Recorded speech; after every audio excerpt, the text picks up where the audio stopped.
Jack. Levi. The Book Club from Hell.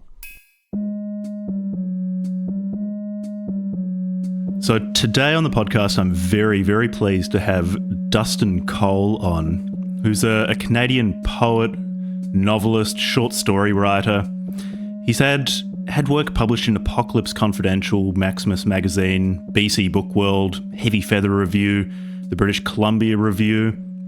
He's got a chapbook from 2015 called Dream Peripheries. You've got 2 novels, Notice, Run the Bead.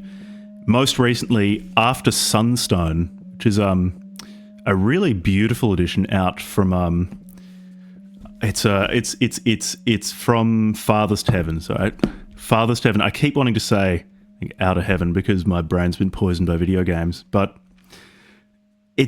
I bought this book on the basis of the cover. Basically, it's that nice an edition. So massive shout out to the team who put that together. So, Dustin, have I missed out anything there in terms of what you're doing, what you've done? Or does that cover it? I would say, you maybe need to you need to add nonfiction or essay writing, because that's becoming more. I mean, I've done and published some of that in the past, and it's become more of a focus for me. So that would be the only thing. Which topics are you doing nonfiction writing on?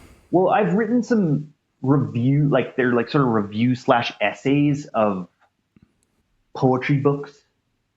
And those came out in Heavy Feather Review. And I wrote other reviews too, but that sort of got me going on exploring literature critically rather than creatively, I guess. But I don't really see a difference. I think creative reading is just as important as creative writing. And so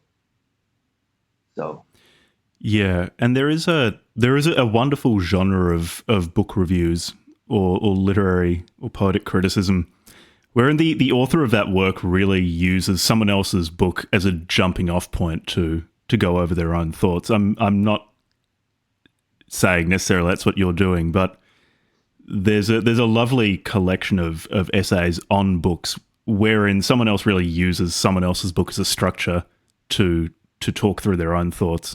Mm-hmm. That's definitely one method for sure. And I think that's so. What is After Sunstone? Because I really do want people to be aware of this poetry collection. So, what is the book? Yeah. Give us a brief intro.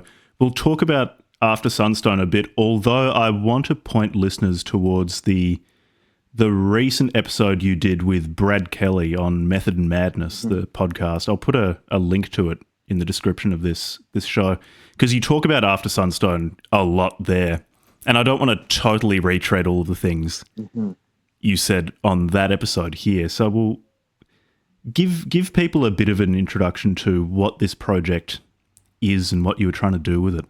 Well, I would say that the book was something I was working on for about 10 years. And I never had an idea of a book. I was writing different things at the time. I was writing some fiction, I was writing some poetry. And, I just continued to write poems, and never had enough that would really, I think, go into a book together. And so I just kept writing and revising poems over a long period of time. And then I think it was last year. I don't know if it was last year. I got an email from Tom Will, and he said, he had a new book coming out. American Cats Are in a Big Country, I think it's called, on Farthest Heaven, a new press that, Will Ballard was starting or had started. And I like Will Ballard and Tom Will very much. They're and I think they're both very talented, very serious individuals. And basically, Tom was wondering in the email how, what I was doing, what I was up to. And so I didn't really, I've actually wasn't even planning on making another book anytime soon or ever. I didn't know. And I was like, well, I have that rough, or not even a clean copy of these poems, that I had kind of kept chipping away at, and I would add some, take some out, and try to fit them together. And so I sent that over. And then that's the way the book kind of started to take shape. And it was very much a dialogue between the three of us, from beginning to end. It wasn't just like, here it is, and then they set the type and commissioned the cover art, and there we go. There was a lot of negotiation. From small things like the phrasing of a line or the choice of a word, to the order of the poems, and to the selection of the poems, because some they left out. Just not I think because they thought they weren't good enough, but they were trying. They saw something in those poems, and it was something I was seeing too, or and no pun intended, like over the course of those 10 years, thoughts about vision, thoughts about seeing, and in different ways, memory, just like what you see, how detailed you see it, how what you see goes together, and then there's other things too, like things that have to do with like the way we see our lives, the way we see our past. There's a lot of regret and bitterness in the book, and that that has to do with how the life I lived, and so that's what ended up coming out of all of that, and it was very unintentional in a way, intentional in a sense, but and not. I didn't see where it would all go. From the I could have never seen what would end up, what the book would end up being. I didn't even think I would have another book, and so I think that's maybe a lesson, maybe a life lesson in there about the work, about the work we do, It's really interesting you saying that these poems were put together over the period of a decade without you intending necessarily for them to be placed beside one another in a book, because it really does feel cohesive, and it feels like there is, as you said, this underlying theme of vision, of what is seen, what's unseen, what is made visible or what is hidden in some process of uncovering or covering up again. Do you think that structure came about in the process of the book being put together and these poems being selected, being curated, and placed beside one another in a certain order?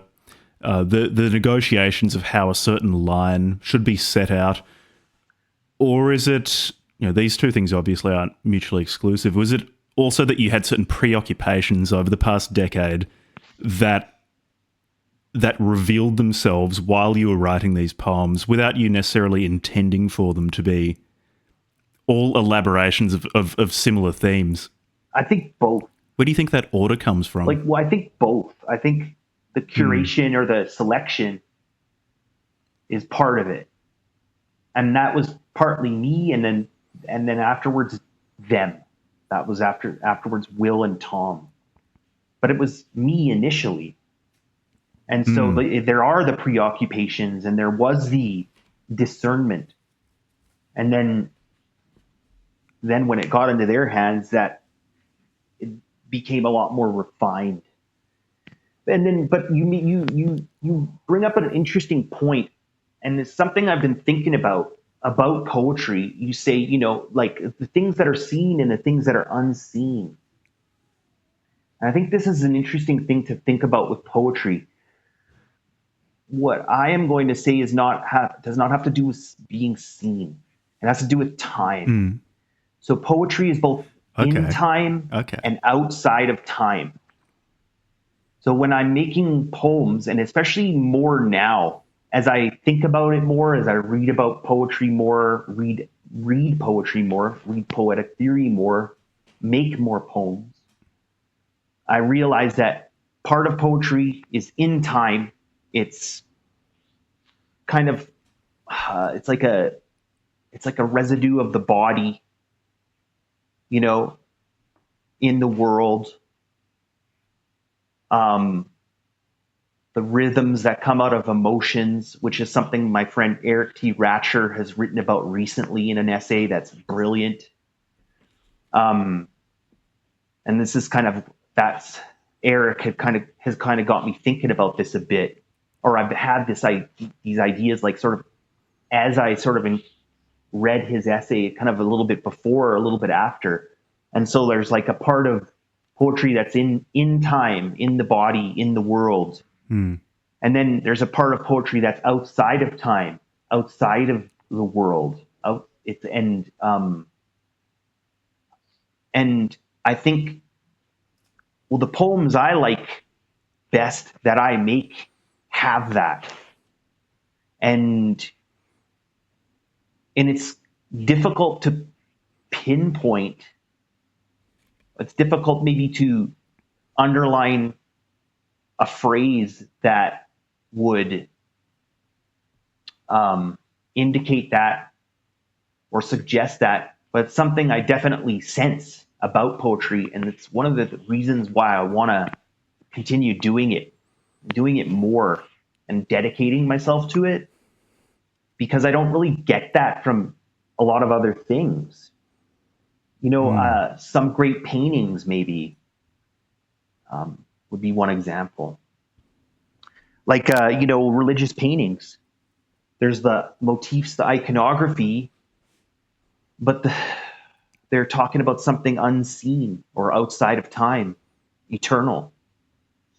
And so this is something that I've been thinking about a little more and a little more and a little more, and I'm enjoying. That's fascinating. So is it that? So you recommended when we were corresponding, setting up this episode, that I read The Fire by Robin Blaser, and what you're saying sounds in line with some of his comments during that essay. So with you talking about sort of this temporal and atemporal nature of poetry, is it that is there something maybe exterior to the contingencies of what's on the page or what's read out loud or maybe in your head, that it's maybe not necessarily symbolized but pointed to by particular rhythms and particular sounds and particular images, and the language is not where these unchanging things come from, but it records where they are, or maybe provides a signpost on how to arrive there. Is that what you're saying? Because this is a kinda, yeah. I think so. I think so. I think that, like, but then I think yes, but then at the same time, what I'm talking about is like there's something more that perhaps it's like something suggested in a line in the language or in the music of the rhythm or something like that, or the resonance of the sounds or something. But I think it's sensed. It's the only thing sensed about it is its absence. If I'm making myself understood. The only thing what you're sensing in the poem is the absence of something more. So is it so the poem's almost tracing out with temporal things. So someone needs to read the poem in time as a succession of words and sounds, because rhythm requires a time element to make sense. And is it tracing out then in the negative spaces to just exterior to those sounds and rhythms? I think Blaser calls it heat. The heat from this outer reality. The heat. Yeah, for sure. I think that's like a way of saying it. I think you're not wrong there. And the issue here is that it's different. You can't say it. It's unsayable. And so that's what's beautiful about poetry, is that it's about what can be said, but it's also about the unsayable. And so there's something else here that I don't know if I think it's connected, and I'll just mention it. So there's another essay I've recently come across by Robert Duncan. And so Robert Duncan, and actually it's not even in the essay by Robert Duncan. It's in one of his poems, but there's a really good essay by Robert Duncan, Towards an Open Universe. And so Robert Duncan was one of Blaser's good friends. And they are both, with Jack Spicer, part of the Berkeley Renaissance. I talked to Brad Kelly about that a bit too. But Duncan says in one of his poems, and it's like almost like a theoretical poem, he's talking about he uses the image of a headwaters. Okay, like the headwaters of a river or something like that. So the headwaters of the river, he says, are poetry. And the headwaters of the headwaters carve out in stone, carve out a trail, trace themselves out in stone, slowly carve out the earth, the stone. And the stone represents in his metaphor language. So poetry finds a way through our language. Duncan suggests that poetry is there already. And that if you're in tune, if your frequencies are, if you're in tune to that frequency, you sometimes pick it up, and then that poetry that is there already starts to work its way through your language. And so there is like a kind of negative space in the poem.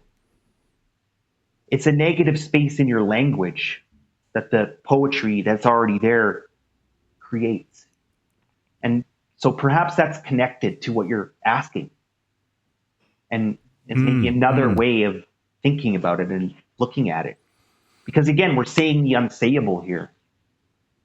And so in writing poetry, you need a sensitivity to almost this spectral landscape. So it's almost like you're sailing some archipelago, and if you're sensitive enough to that seascape, you can navigate around the various islands. Sure.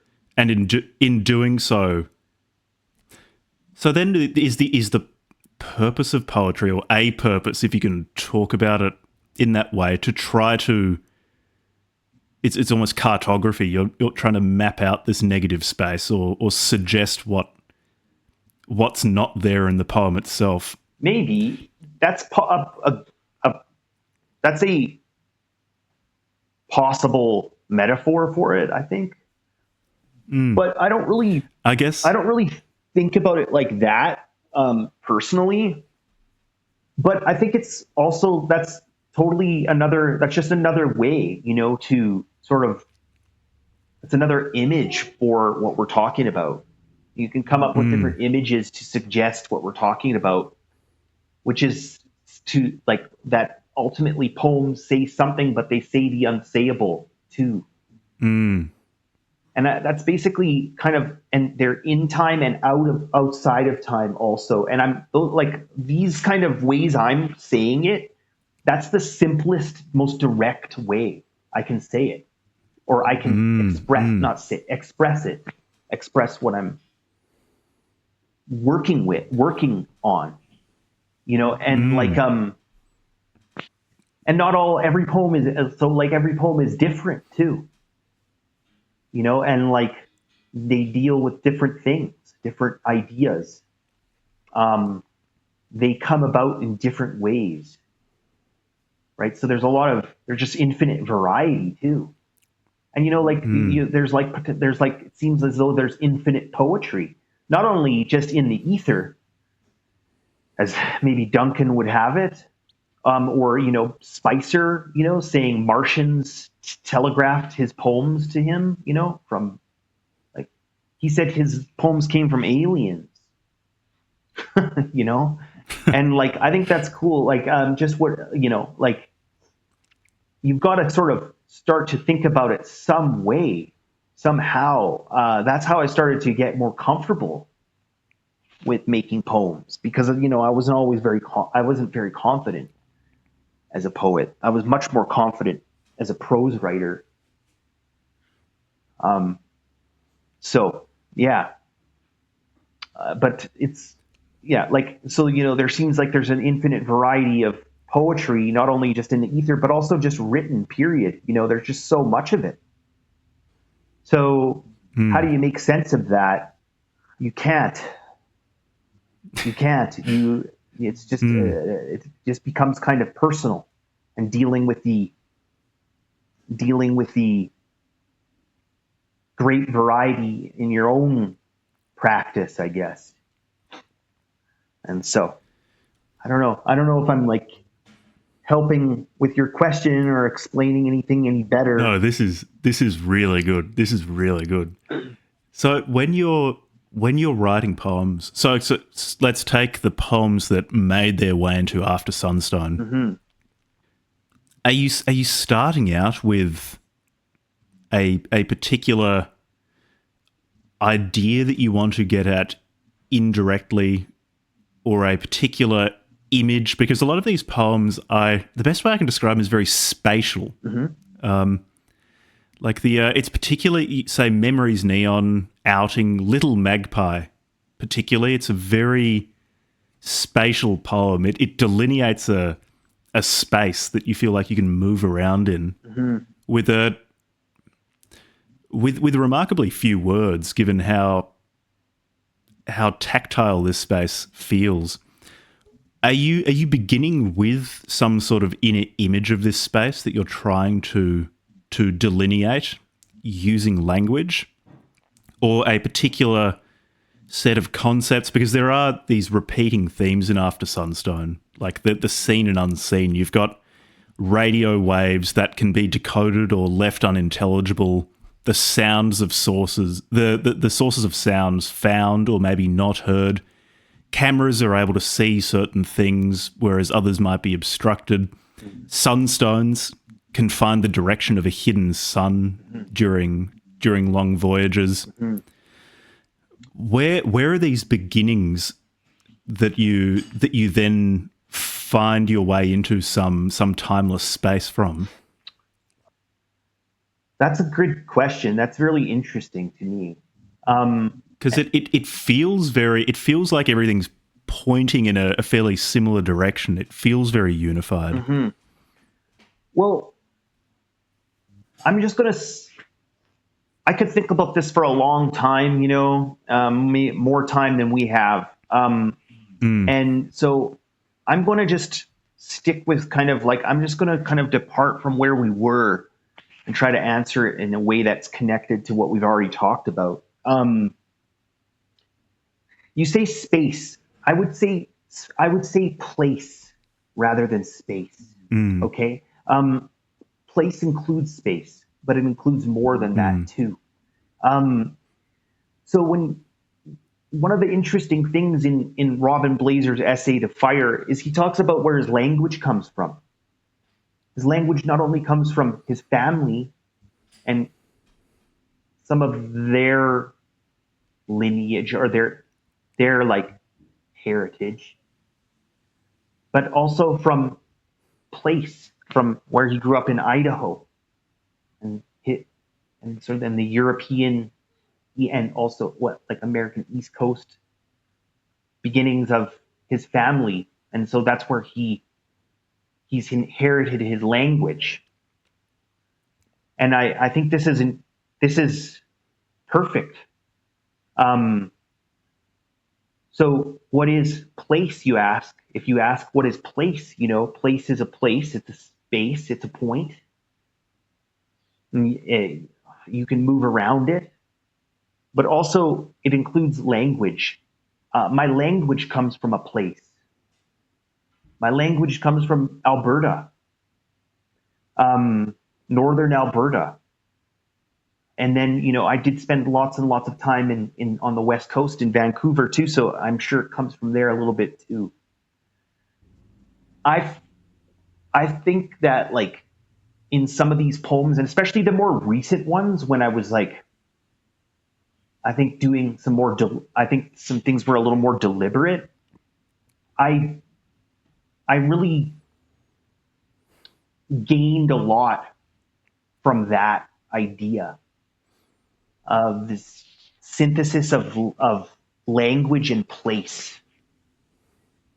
And I suppose that's where what you're talking about comes from, this tactility, this expansiveness, this clarity too. Clarity, right? I think that's sort of, and then, if you're not talking about a specific place, northern Alberta or something like that, you're talking about an internal place. And then here we go again with the seen and unseen, an internal place inside me, and a memory is a place. Memory is another place within a place you are at physically. And so I think coming at it from this, I think fairly basic, kind of simple starting point, produced a lot of interesting texts, not only for the audience, but also for myself. And that's I think both of those are equally important. And so I think, your comments kind of come from that. And maybe not only, but at least partly, at least substantively. Does that make sense to you? Yep. That does. That makes me want to ask about, so at the beginning of After Sunstone, you quote a section from Rumblefish, the 1975 novel by S.E. Hinton. Yes. Which you suggested I read when we were talking before, when we were setting up a time to record this episode. And so I quote from the beginning of After Sunstone: "He had strange eyes. They made me think of a two-way mirror, like you could feel somebody on the other side watching you, but the only reflections you saw was your own." And Rusty James talking probably about Motorcycle Boy. Yep. In that novel, this mysterious, I think in some ways unknowable other person, almost the most important character in that novel, who's observed from without, from the perspective of Rusty James. Yeah. And that quote's really beginning to make sense to me in light of what you just said, of this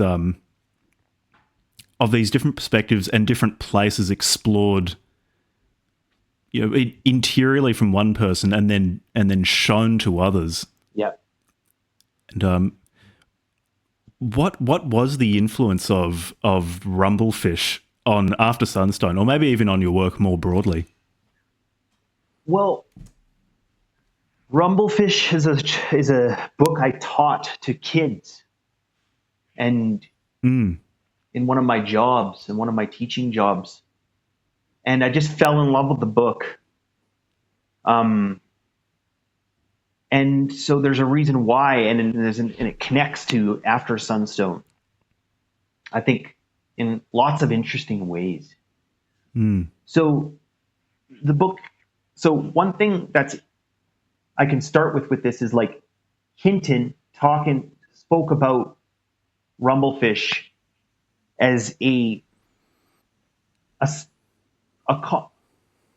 complicated story told from a simple perspective, from the perspective of someone who's not all that intelligent.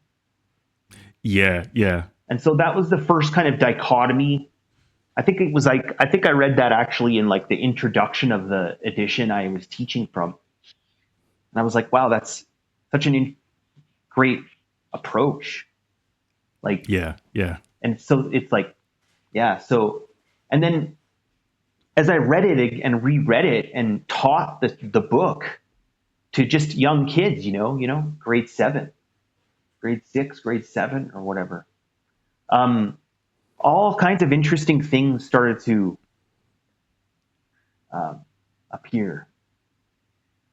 For example, Rusty James is telling the story a few years after it happened. And he runs into an old friend from that time. And it kind of annoys him because he's trying to forget about that time. But then this person reminds him of it. So it's this kind of like, so here we have like the persistence of memory. Let's call it that. So that's one thing. And then another thing too, this idea of seen, unseen, and like kind of like sliced perspectives, or I don't know how you would really call it. But like Rusty James in his recollection, when he's talking about the main point in time, that main period, the bulk of the story happens in, he's very nostalgic kid. He's a very nostalgic kid. He's really all about like the rumbles, you know, and like being the best, being the toughest and stuff like that. And actually like, as he's kind of like recalling the story, that sort of activity among his age group is dying out. Like they're not really rumbling anymore, you know, and he's still kind of stuck in that, like that's the thing that he thinks is going to validate him. He's stuck in that because he's not that bright. He can't just say, okay, well, good, that's over. I'll like do something else. Like he's stuck there. And then also so it's told from his perspective. So you get like, it's kind of an intimate telling. And then, but one thing you notice about it is that he's very concerned or preoccupied with the way that people perceive him, with his public persona. And so that's another, I guess, dichotomy or like split perspective, I suppose. And I think that like that aspect of the story really resonates with the epigraph from After Sunstone that you just read, where he's looking at his brother, he's looking into his eyes, but he just sees himself reflected in his eyes, in his brother's eyes. He can't see what's going on behind what's going on within the motorcycle boy, right? So he's just kind of only seeing himself and his brother, or understanding his brother, very much through the lens of how he understands himself, or his lack of understanding of himself. So there's all these very beautifully done moments in that book where you're like, this just gets like, this is just so rich. It's one of my favorite books, and I like the movie too, but I love the movie, and it's got Mickey Rourke in it and all that, and it's great, but the book is something else, man. It's so rich. And yeah. And like, there's just some amazing like scenes in it. And like, her felicity with language is unbelievable. Like, like that's a young adult novel, but like, that's like one of the most, I think, sophisticated stories I've ever read. And tight. Like you mentioned, just tight. So much of the magic is from the fact that you are witnessing complex social dynamics from the perspective of Rusty James is kind of a dumbass. A little bit, yeah. And he fully acknowledges it too. He says, yeah, I'm just not that clever. He says to another character after that character has outwitted him, I would have never have thought to do that. Yeah, he gets the guy steals his girlfriend. Yeah. And he admires him for it. Yeah. And that, I guess in the case of After Sunstone, that seen unseen aspect it's placed in an interesting new context, because so much of After Sunstone, the seen unseen, it's sort of mechanical or optical. There are so many references to lenses, eyeballs, and so on, but in Rumblefish, it's a seen unseen dichotomy, because Rusty James is actually just can't interpret or can't pick up on certain signals. Yeah. And you're occupying his subjectivity, trying to interpret certain social cues that kind of go over his head. Mm-hmm. Yeah. I think that's a great point. And I don't know, even personally, I can relate to that. Like, I sometimes had difficulties with that kind of stuff, and maybe even do still. Or if I do pick up on social cues, I don't care anymore. So at one point I maybe didn't pick up on them, and now I don't care whether I pick up on them or not. Anyway. Yeah, so great book. No one really has critically latched onto that, and so I thought I would offer that as one possible, thread in our conversation. And I'm glad that you took me up on that. Yeah, it was I really recommend that book to anyone listening, because it's very short. You get through it very quickly as well. It's a lovely little book. Yeah, it's phenomenal. It's amazing. So I guess it's tangentially related. So you've written, or at least published, 2 novels, and obviously have an appreciation for the art form. But when we were emailing before recording, you mentioned that you've taken a decisive departure from writing novels. Why is that? Are they just not doing something that you feel like you can better achieve with poetry? If so, what is that? Do you feel like they resonate less with audiences, if that's important to you? I think that's what precipitated the departure? Well, there's a few different things. Like, to me, like, novel writing is a bit like manual labor. Like, it's very a very curious form. And I think, at least at one point I had a great love for it. And, just reading novels, period, not even trying to write them. And so, but when you get into the novel writing, when you get into it and like you're going for it, you're trying to you finish and polish a manuscript and then get it published. Like, it's a lot of just physical work. You gotta sit there and make pages of prose. And there was part of that started to really irk me. And then on top of that, my second published novel, Run the Bead, like, which I'm still pretty proud of, like, I'm glad I did it, like, but I mean, it just, there was just really very little interest in it, and so I'm like, that was the thing. I was like, okay, so am I going to keep doing this? Like, there's really not a lot of interest, like, is this how I should spend my time writing? And then, so that was something I thought of. And then I started writing a new book, a new novel. And I was like, I actually was really happy with the story, and it was set in Alberta. And I just really liked it.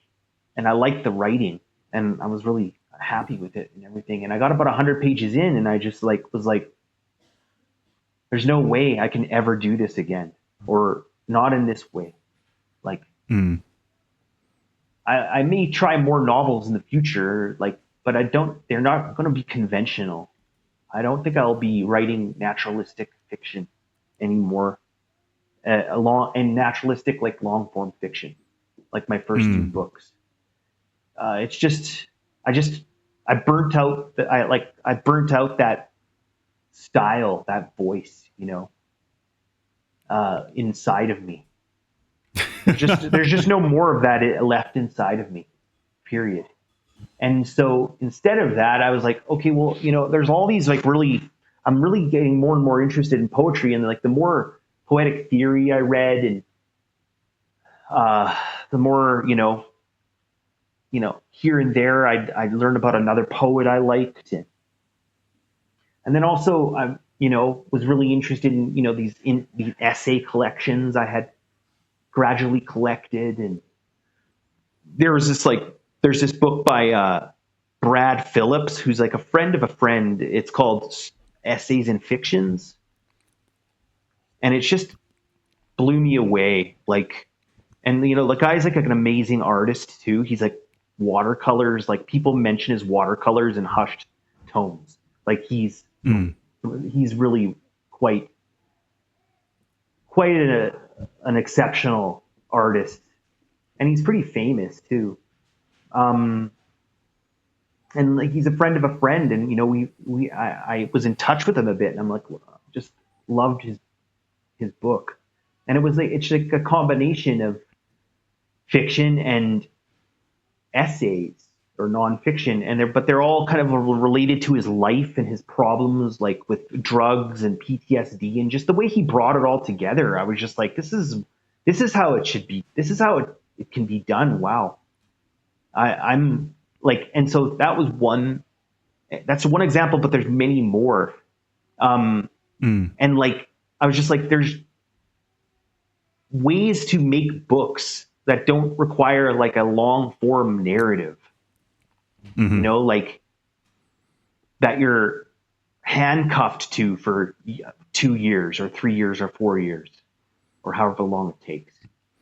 There's other ways. Yeah. There's other ways, and so, and like, I really do love writing, and I love reading, and it's just the life I live, like and I don't want to stop, but that form wasn't working for me anymore. And so After Sunstone was a great way for me to depart and like of course the author's note at the beginning and then the postscript at the end are a really good indication of where I've taken my writing. I mean, it's a little more like got some different things on the go, but they're all exciting and different and new for me. And so I just want to keep that excitement going. And also another part of it is like, you have to get excited about it, just doing it only. Like the publishing of the books is good and I'm open to it. I'm dedicated to that end of what this is, but it's not the reason I'm doing it. It can't be the reason. Publication can't be the reason because there's just not enough interest. Yeah. You know, like even a big famous writer is not going to be selling like millions of copies, not even probably hundreds of thousands of copies, probably only like 10,000 copies or something, or 20,000. A big successful writer, like mainstream, you know, and then when you're like in the trenches, like me, in terms of publication, and that's not to take anything away from who I've worked with, because they've all been great. And they've all like stood behind what I do.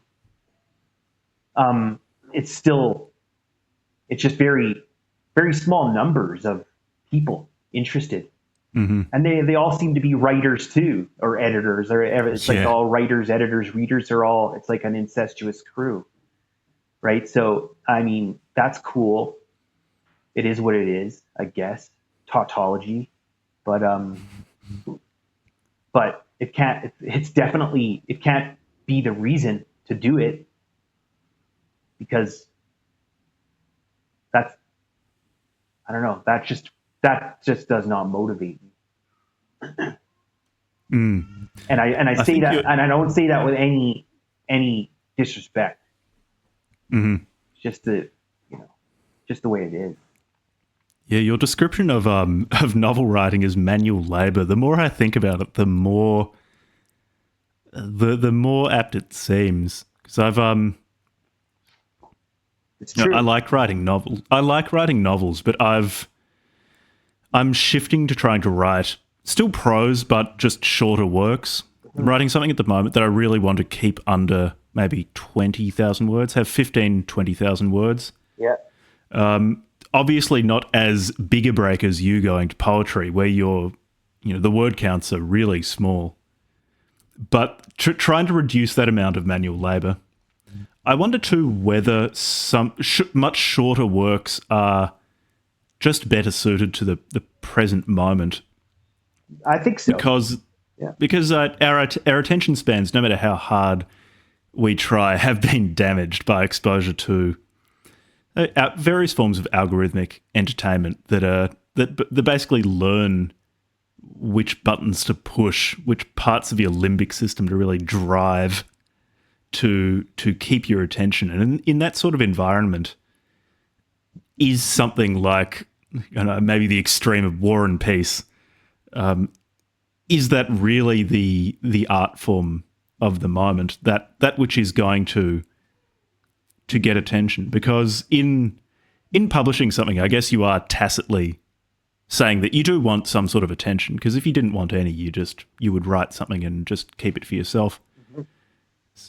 So maybe poetry or the novella is better suited to today than something longer form, like a full-length novel. Yeah, like, I hate to admit it, but it's probably true. Couple things here. Like, so for me, it's like shorter forms like poems, essays, and stories.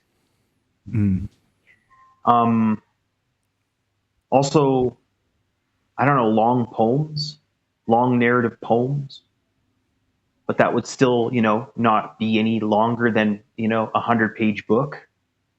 Yeah. I think this is like, more palatable in the moment right now. Although, like I say, I hate to admit it. However, if you've got War and Peace inside you, and it's screaming to get out, then do it. You know, I don't think anyone should. It's not. My decision to do shorter forms is not really about people's. It's not. The decision is not made primarily because people have shorter attention spans. Although that's tangentially related. It's just more. It's just a different way to organize ideas and interests and things. And so, and then you just kind of, you work on, and then also it's like it's like an intensive thing, and it's a concentrated thing, and you're just working on one text, I guess, at a time, or maybe you going bouncing back and forth, but it's just ideally you're just working on one text at a time, an essay or whatever, or a story or something, or a poem maybe. The longest, one text might take is a month or something. And you're engaged intensively and focused on it, and then but the period of time is finite. Mm-hmm. Whereas when I talk about novel writing is manual labor, I've been a manual labor. I've done tons of manual labor. I don't want to be a manual labor. I hate it. I hate working, period. And manual labor the most of all. Mm-hmm. And another thing about being a manual laborer is it's just you got another day of it the next day. You might get the weekend off, but it's just another day of shit. You got to look forward to. And so it just ends up being this it just ends up being this kind of pit of time, undifferentiated time. And to me, that's I don't have any interest in that, in putting myself in that kind of situation anymore. How do you feel about the outcomes of that sort of labor? Because you've published 2 novels. So how do you relate to your previous work, the consequences of your manual labor in the past? I think it's good I did it. I was but I think that there's some things wrong with it. Excuse me, I'm not even talking aesthetically, although that's an issue too, but there's something deeply wrong with those endeavors. And what was deeply wrong with it was ego. And doing something, to validate my ego. And I say that in no uncertain terms. And I don't really think that egoism, and in the sense of the way other people perceive you for what you've done or who you are or something, I don't think that really has a lot of place in writing. And people may disagree with me on that. Some people might say, well, you need an ego, to be able to do that, and I don't really think so. Maybe you need to go through the egomaniac stage and come out the other side with that perspective of wrong living. But I believe that it's not the way. And so, okay, so maybe there's transitional stages. Yeah, well, so there's that kind of regret around my 2 novels, I suppose you could say. I'm not even kidding, And so a lot of my going forward as a writer is being honest about all this stuff and not pretending it's all good, and I'm just so thankful, and, I'm just so happy, and great. Everything's great. I got some books published because it's just so much. There's just, there's so many mixed emotions about it all. I'm ambivalent about it all. And that's a whole other conversation. But I'd say with my novel writing, it was a lot of, so that I told you maybe about the sort of a negative part of all that, in hindsight. Maybe a positive part of it all was just sort of cutting my teeth as a writer and improving, getting good, because I couldn't have written After Sunstone. It wouldn't be what it is really without having put in that work, all those hours, and being able to kind of refine the language with that experience, having had that previous experience. So yeah, there's that too. And another thing I think is kind of funny and interesting, and I don't know, certain artists, they seem blessed because their corpus is sort of unified, and it's a really neat arc. It all kind of fits together, like a herringbone pattern, and they never did anything that didn't belong into in that corpus, there's no protuberances or anything. There's no anarchy. And where I think my core, what you would maybe call my work so far, my body of work so far, is the exact opposite, and I think that's kind of funny. Just sort of makes me laugh because and it goes back to the ego thing, thinking, what are, will I, is this all a waste of time, or will, I be remembered at least for some of my writings, or all these stupid things that people think about. I mean, I thought about that stuff, and it's just, to me, ridiculous now. Just you don't know, you don't have any control over that. And it's a waste of energy thinking about. Maybe people would disagree, and then, they're crafting their oeuvre perfectly, so posterity can discover and evaluate it and anthologize it and stuff like that. But I don't know. I've had the exact opposite experience, and it's too late now to tidy it up. Yeah. I don't know. Do you feel like that ego stage was necessary for reaching After Sunstone, and then what will come after Sunstone? Yeah, I think it's just a part of my development as a human being, and that is connected to my development as a writer. But I would say that my development as a writer is dependent on my development as a human being, not the other way. Yeah. Not the other way around. And so I said, and we had a kind of a Twitter space book launch. Farthest Heaven hosted it, and that's one of the things I talked about, right? I haven't lived a good life, not even close, and so these are all, this is all stuff I had to learn the hard way.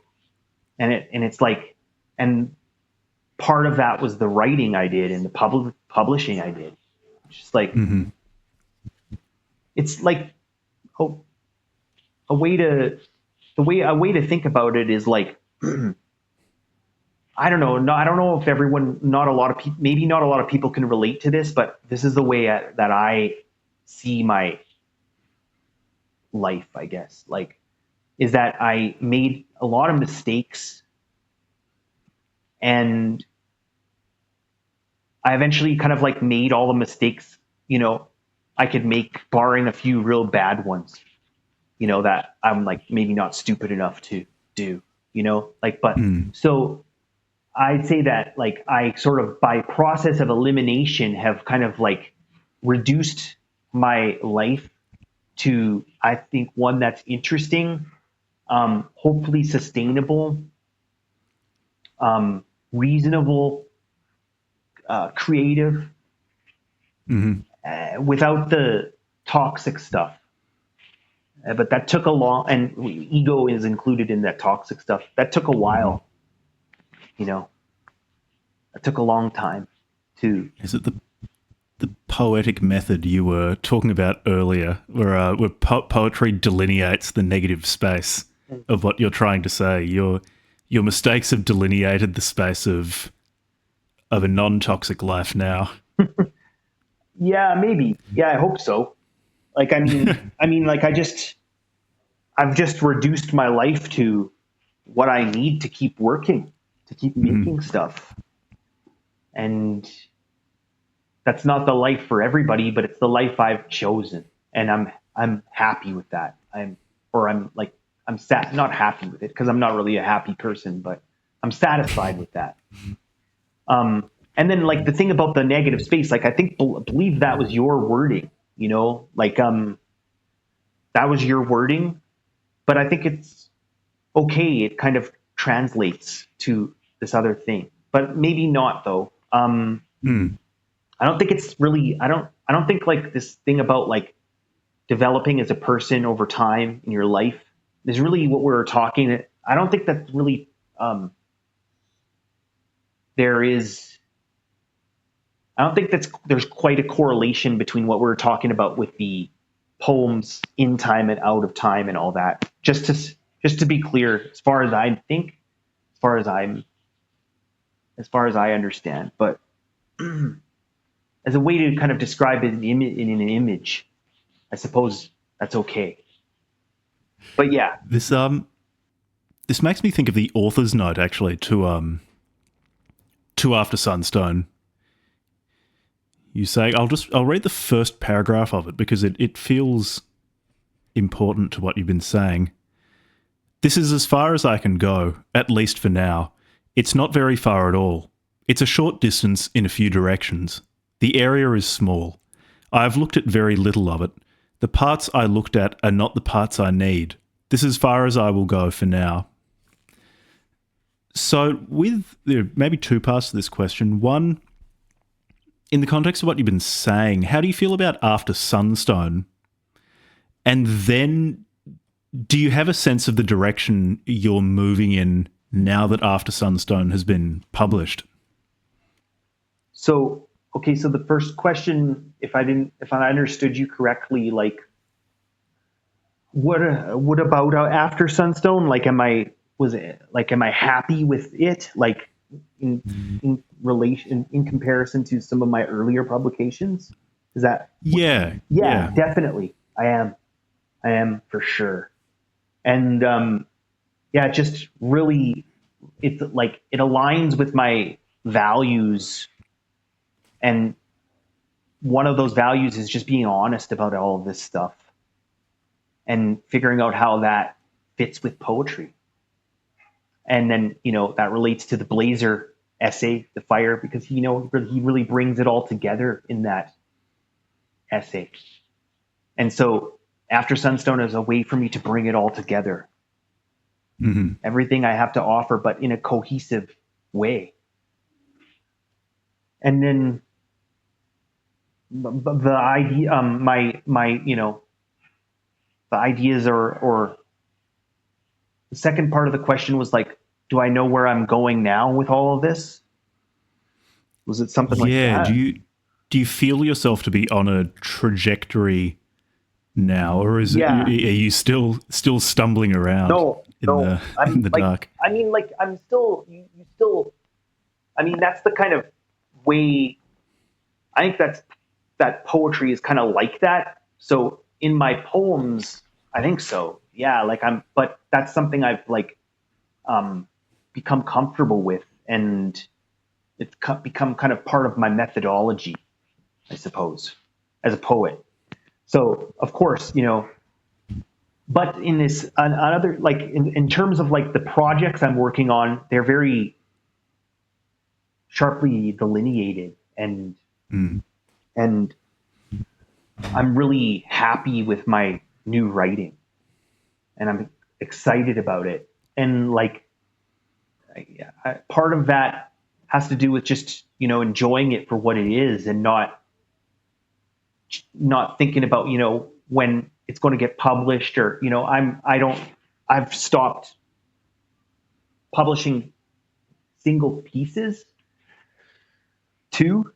I'm really only interested in making books when the time comes. I don't want to publish 3 poems in this magazine or that magazine or anything like that, or an essay here or an essay there. It just doesn't interest me.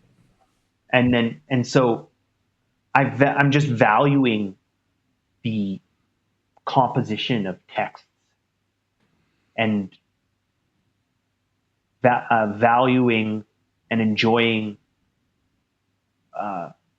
exploring the sources of those texts, whatever they might be. Could be articles I find online, could be a book, could be some memories of one place stacked on one another, could be anything.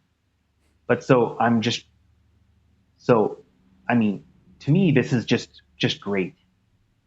I just love that. Because publishing is good and all that, and making a good book, making a nice book is good, but it's sort of like the excitement sort of wears off really quick, like it's not, it's just a sort of little temporary buzz. And then where do you go from there? Like, you can't sustain yourself on that little buzz. It's got to be something else. Like, there's got to be some rich field of activity going on, all the time. And so that's what I've sort of settled on as a writer. And it makes sense for me, and it's really, really nice. And it also helps me, it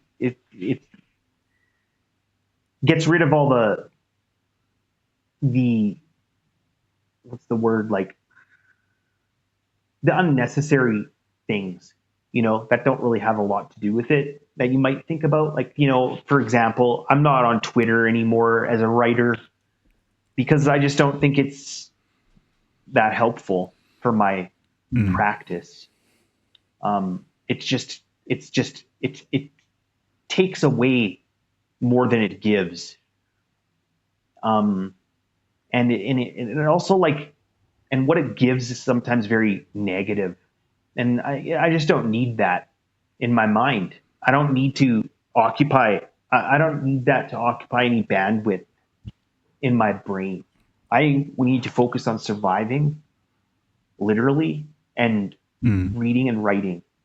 And, cultivating whatever, worthwhile relationships present themselves. And that's it. Everything else is unnecessary. So that's kind of how go ahead. Sorry. Oh, so I was just going to say, it sounds like a process of simplification. Yeah.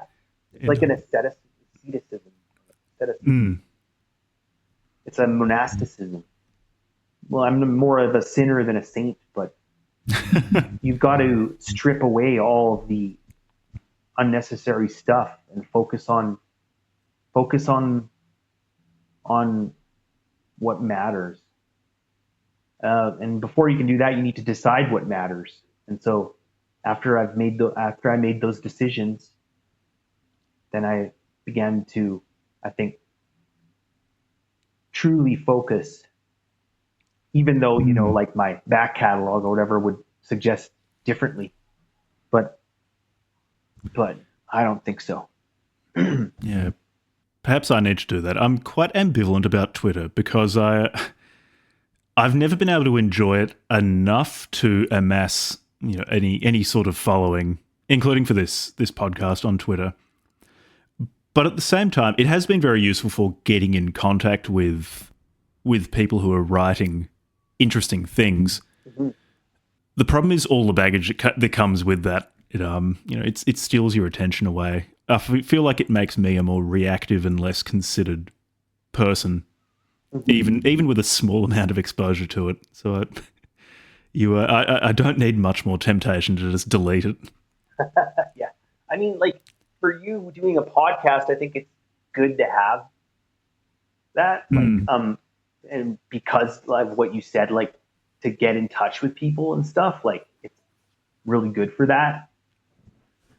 But I'm not in the same position, so I don't feel it's necessary. I was just going to ask, in terms of the world of poetry around you, you've already mentioned Tom Will, whose Pale Townie I've been really enjoying. I'm reading through it again to get a handle on everything that's happening and to enjoy it more. But which poets around you at the moment are you really enjoying? Preferably living ones, because I'm really interested in a living culture as well, not just one rereading the same dead poets or novelists. Mm-hmm. Well, I don't read a lot of contemporary poetry. Like I mentioned, I mean, Tom Will is, a really interesting poet, but we've mentioned his name, and he's worth looking into. Absolutely. His like work with different, like, sort of older forms, with a fresh eye, with a new eye. It's all really interesting and worth reading. I mentioned Eric T. Rasher, and so he's a poet, but he's also a critic, and he has this new essay published in Socrates on the Beach, and it's called Epithalamian, Pound, Milton, Music, Poetry. And so that is a extremely, what's the word? Accomplished piece of criticism. Very, very impressive. So I would say he's worth checking out. Well, I mean, he's a friend, and I just recently read this piece, and so I had to mention it.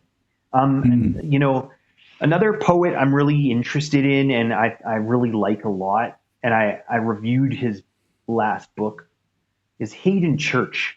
So basically, I think Hayden Church is my favorite contemporary poet, just because I find like his just something. There's just some. I feel like there's something about us that there's a kindred spirit there, or something. I don't know. He would maybe not say the same thing, but I definitely feel that. Like, he might not say the same thing about my work. Probably wouldn't. I don't know. But his book So What is just blew me away. It blew me away. I reviewed it in the Heavy Feather Review, and yeah, I highly recommend that. Some poem like The Circle Around Farthest Heaven, I mean, is, I think, a good place for some people maybe to start if they're curious. Wallace Barker is interesting. I haven't read a lot of his work, but what I've read, I enjoyed. And then there's the next book they're putting out is, what is his name now? His first name's Gnome, and his last name is blanking on me. I'll remember it, but he's a very, what's the word for him? Or they, I think he might go by they. They might go by they. But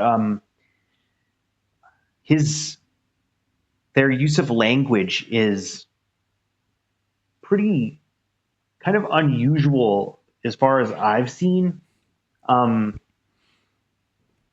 Also he's known as quite prolific, it seems, always writing poems, and then again, I mentioned him because Farthest Heaven's putting out that book, and it promises to be really good. But again, I'm not reading a lot of these poets, extensively, and I don't know, like, I'm trying to think of some others that I've read that I liked. This guy, give me a sec here. I think his name is, Adam Day. Have you ever heard of Adam Day? No, I haven't. His poems are amazing too. He's a contemporary poet. He's got a few books out, and he's also an essayist. I've read just some of his poems, not even that many, but everything I've ever read, I'm just like, wow. His poetry is interesting and very, his use of language is unusual, but at the same time, just crystal clear. So like, I can't really speak a lot to contemporary poets, and that's, I guess, my shortcoming. I'm just interested in what I'm interested in. I'm not really like trying to shout from the rooftops, about any particular authors or anything like that. Really, I'm not.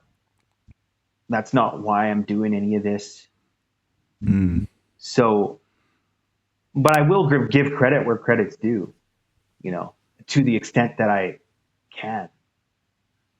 Probably like one of my favorite contemporary, like, indie lit writers is not a poet. He's a short story writer, more or less. I think he's got a couple novels. His name is Calvin Atwood, and he publishes a lot with Expat. Okay. He's awesome. He's my favorite. Like, nice. Yeah, like, and he's maybe a little bit older than me, maybe a year older. And every time I read a story by him, it just makes me smile and glow. And he's great. He's great. But other than that, I can't really speak to much else. Oh, that's great. I'm always looking for more people, particularly in the independent space, because there's something very special about people just writing this stuff with jobs that take up almost all their time, and just continuing to do this, not less for egoic reasons and more because they feel that need to produce something that is very special. But I'm always looking for more people around that. Short story writers really do seem to be having a bit of a moment. A lot of these projects like Expat or Apocalypse Confidential are putting out so many short stories of such high quality. For sure. Maybe again, it's a form that is uniquely suited to our current moment and forms of distribution, say internet magazines and so on, are such a good fit for the short story. Yeah, it seems like people really like to write them. I mean, I don't write that many. They're kind of like directed towards like certain things. Like, I don't write any willy-nilly just for fun. But these web mags, they're a good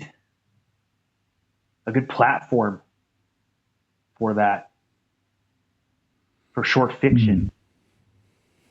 And it's good. People want to write them. People want to read them. Awesome. People are liking them. Great. Literature is alive and well. It's maybe a little bit different than it was, but and like, I'm not reading a lot of that stuff. Like, I'm not reading web mags, unless it's like something like my friend Eric sent me, and it's like, and on top of that, it was like of like particular interest to me. You know, I'm not reading any of this stuff anymore, and I'm not trying to publish in any of it anymore. And I'm just like, I did for a little while to kind of like see what I could make happen in that world, and I did make some things happen. It worked out, but it quickly wore off. Like my interest waned rather quickly and all of that.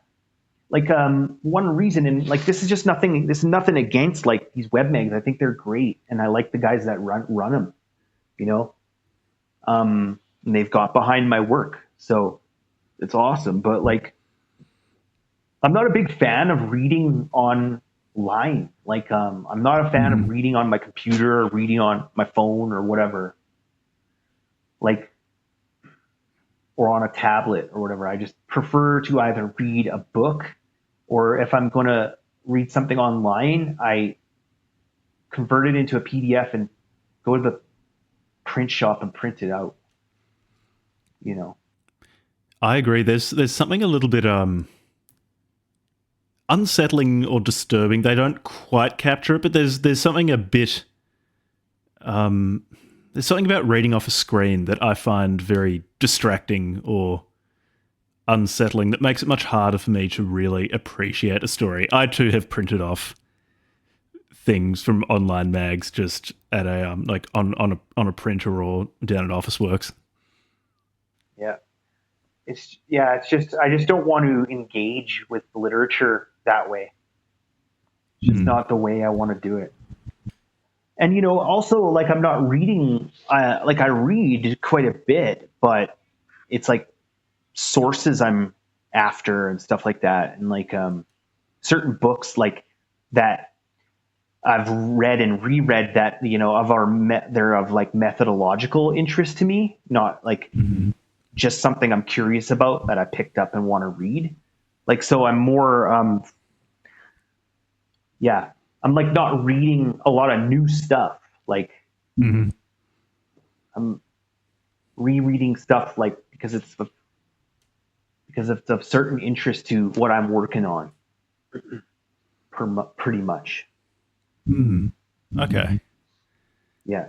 So it's like, and you know, like, so, you know, I'm reading all the time still, but like I used to, you know, get new books or use books from bookstores all the time. And, you know, like I don't really do that much anymore. Like I actually don't really even like bookstores, which might sound crazy. But like, you're fully embracing your hermeticism. Well, I just don't really like them. They're like, I hate being in them. Like, I want to get in and get out like Sly Stone, dude. Like, I have some ideas about what I want or some authors I'm looking for. I go in. If they've got it, if I can afford it, I get it. If they don't, I'm out of there. You know, like I just don't like them. They're bother me. They bug me. I don't get it. I don't know why. I prefer a library actually to a bookstore. But I don't even go to libraries much anymore. So yeah, it's interesting. Like the way things change, or, you know, the way people change and cut out stuff.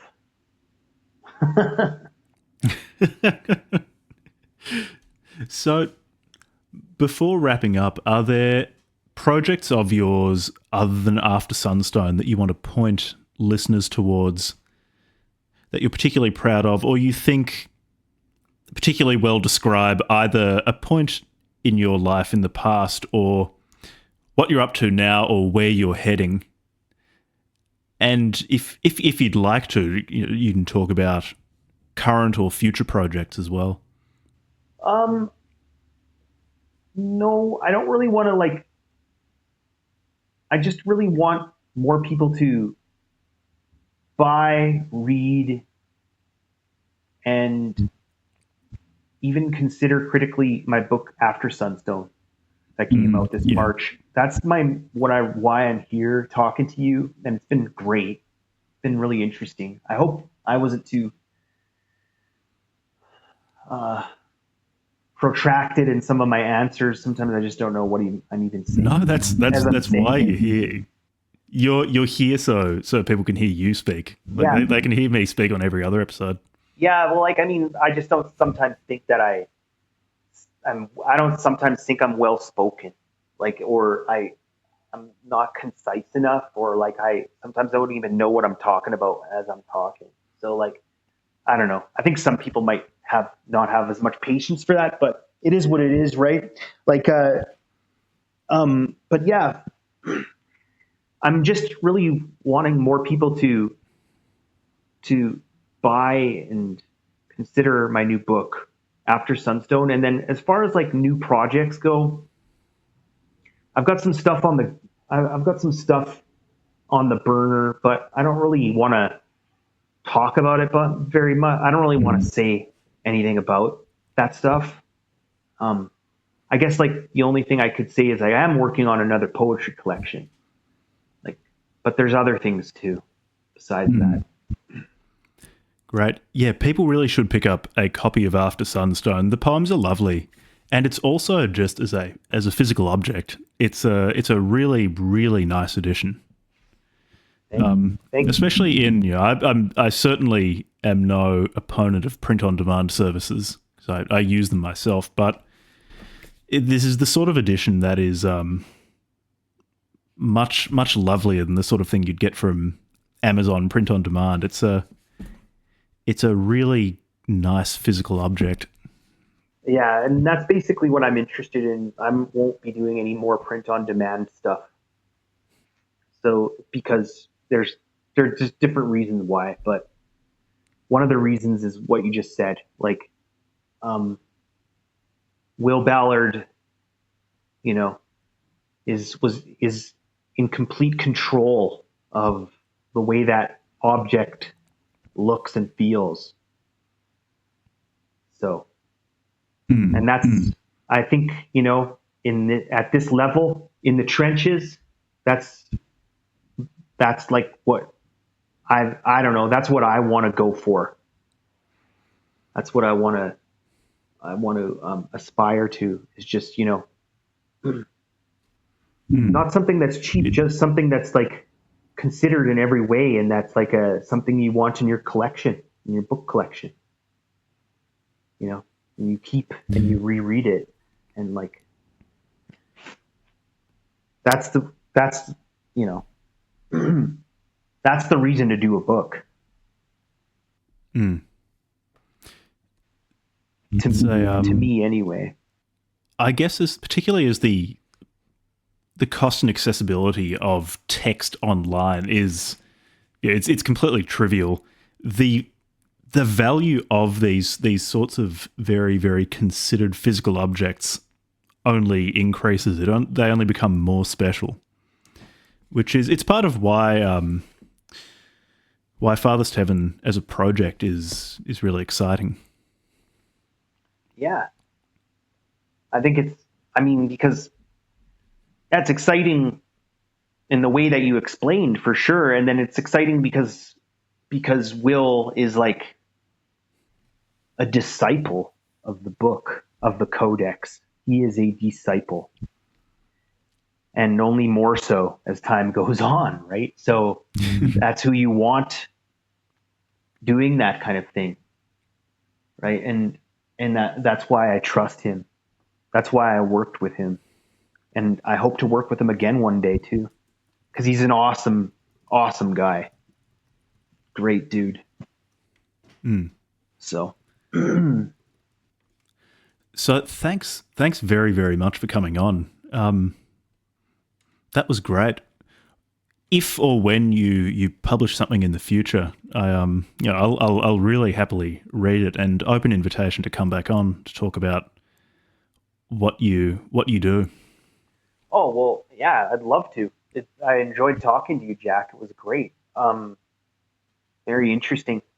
I like where you took the conversation. Yeah, I hope I didn't carry on too long in certain places, or no, that was really good. Dead air, but there was some. Yeah, I enjoyed our conversation quite a lot. So I really appreciate you having me on. Of course. And for listeners, go out, and get a copy of After Sunstone. It's a really, really lovely book. Yeah, you can order that from farthestheaven.com. And Yeah, so shipping worldwide. So yeah, there you go. Even shipped to Australia, all the way down here. Yeah, there you go. Shipped to Latvia, shipped, wherever. So yeah, and I will keep in touch with you. Like, I have no idea when another book will come out, but I'm pretty sure there will be more. I'll keep in touch with you on all of that. We have our contact now, and then if you ever want to reach out just to say hi or share something, feel free. Like, yeah, I will. I live and die by my emails, man. So that's just how I live. Nice. Yeah. So, for everyone listening, we'll see you next time. All right.